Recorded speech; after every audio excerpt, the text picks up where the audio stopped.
Mesdames, Mesdemoiselles, Messieurs, bienvenue dans la quotidienne des marchés du FX du mardi 8 décembre 2015. Wall Street a fini en baisse dans le sillage de la dégringolade des cours du pétrole. Le Dow Jones a reculé de 0,66%, le S&P 500 de 0,70% et le Nasdaq également de 0,79%. Le titre Apple a cependant gagné 0,63% pour finir à 118,28 $. Le dollar a progressé face aux autres devises, les investisseurs tablant sur un relèvement des taux d'intérêt ce mois-ci. Les crédits accordés aux particuliers ont été inférieurs aux attentes à 16 milliards contre 18,3 prévus. Les créations d'emplois JOLTS attendues aujourd'hui devraient atteindre 5,59 millions contre 5,53 précédemment.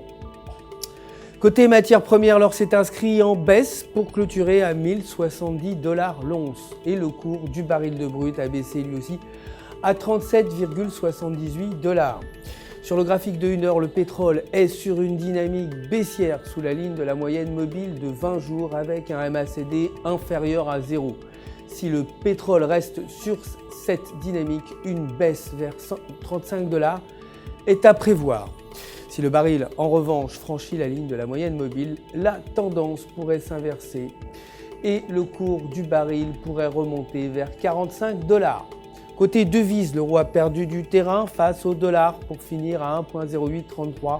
L'indice du moral des ménages Centix ayant été inférieur aux attentes à 15,7 points contre 17,2 prévus.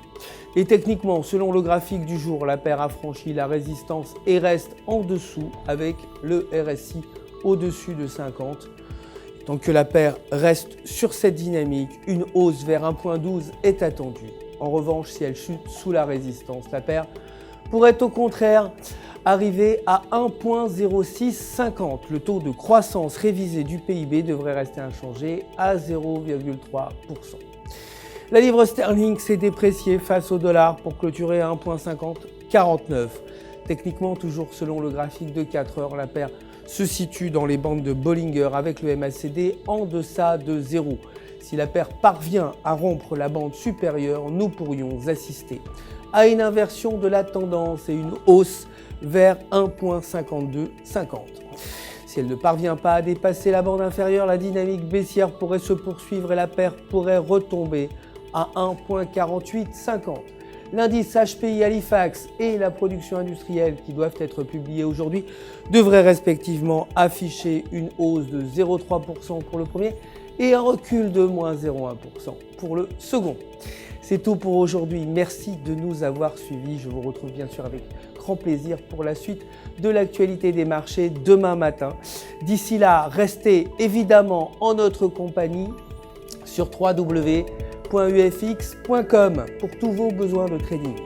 Un conseiller personnel, vous le savez, là pour répondre à toutes vos questions si vous en avez bien sûr. Tout UFX se joint à moi pour vous souhaiter une excellente journée de trading.